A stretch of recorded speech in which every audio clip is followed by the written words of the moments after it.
နားမကြားတဲ့ဖား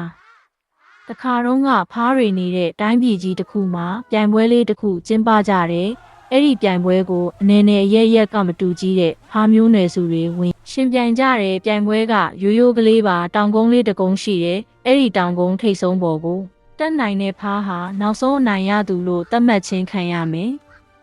တခုရှိတာကအဲ့ဒီတောင်ကုန်းကိုတက်မဲ့လမ်းဟာအရန်ချောတာမှုမတော်ရင်အောက်ကိုဖြုတ်ကြပြီးရှုံးကျင်ရှုံးသွားနိုင်တဲ့လမ်းကြောင်းကလည်းအောက်ကိုပြုတ်ကြဖို့အလားအလာပိုများနေတာကြောင့်တော်ရုံအနိုင်ရဖို့ဆိုရင်မနှဲစူးစမ်းယူရမှာဒီအခါပြိုင်ပွဲဝင်ဖားတွေကစင်ကြေပေးကြတယ်ဒီနေရာကိုဘယ်လိုလုပ်ပြီးတက်လို့ရမှာလဲအဲ့လောက်ခက်နေရင်မပြိုင်ဘူးကွာပြိုင်ပွဲကနေလုံးဝနှုတ်ထွက်တယ်ကွာဆိုပြီးပြိုင်ပွဲတဲ့ဖားတချို့ပြိုင်ပွဲကနေနှုတ်ထွက်သွားကြတယ်ဒါပေမဲ့တကောင်သေးသောဖားကသာအဲ့ဒီတောင်ကုန်းပေါ်ကိုတရွေ့ကလေးတက်ပြီးတော့တောင်ထိပ်ပေါ်ကိုတက်ပြနိုင်ခဲ့ကြတယ်ဒါကိုပဲပြိုင်ပွဲပုံစံကိုသဘောမကျလို့စောတုံးကနှုတ်ထွက်သွားကြတဲ့ဖားတွေဟာတောင်ပေါ်တက်ပြသွားတဲ့ဖားကိုကြည်ရင်တအံ့တိုးဖြစ်နေကြတယ်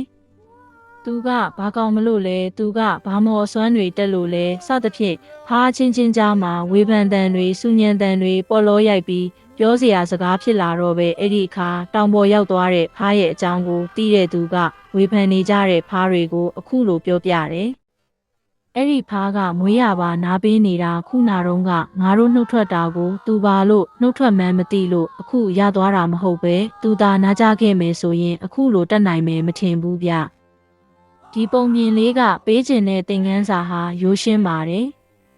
တခါတလေကျွန်တော်တို့ဘဝမှာဝေဖန်မှုပေါင်းစုံကြုံတွေ့နိုင်ပါတယ်။နောက်ပြီးလူတွေကသူတို့မလုပ်နိုင်ဘူးလို့ထင်တဲ့အရာမှန်သမျှကိုတခြားလူကိုပါမလုပ်နိုင်အောင်ဆွဲချတတ်တဲ့အကျင့်ရှိနေတတ်ကြပါတယ်။ဒါကြောင့်ဘဝတစ်ခုကိုထီထီမားမားရှင်သန်ရက်တည်တဲ့အခါနားမကြားတဲ့ဖားတကောင်လိုနားမကြားခြင်းအောင်ဆောင်ထားဖို့လိုတယ်။ဘသူပါပြောဘာလို့မလုပ်ကိုလှုပ်เสียရှိတာကိုဖြောင်းတန်းရဲဝံ့လုပ်ဖို့အင်မတန်အရေးကြီးတယ်။